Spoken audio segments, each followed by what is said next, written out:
Dalmia cement पक्षर Puri सरधावाली स्थित दर्पदलन रथ सम्मुखें रथ शिल्पीकार सम्मान उत्सव अनुष्ठित हो प्रतिवर्ष भली चलित वर्ष डालमिया पक्षर रथ निर्माण प्रक्रिया नियोजित महाराणा सेवक और भोई सेवकों को गुंडीचा मंदिर सम्मुखें सम्मानित कर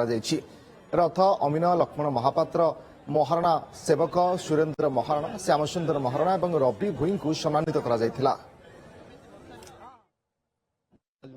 तरफ आम 4 जन को दिया सम्मानित कराई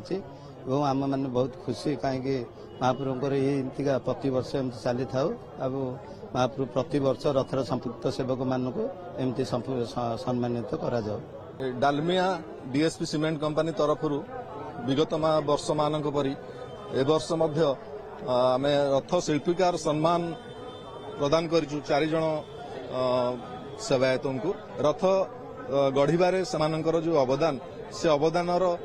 बहुत महत्वपूर्ण भूमिका रही से हिसाब से डालमिया सीमेंट कंपनी तरफ जो सम्मान प्रदान करा जाउची आशा करिबा एई भलिया सम्मान आसंता वर्ष मानकरे मध्य जारी रहिबो।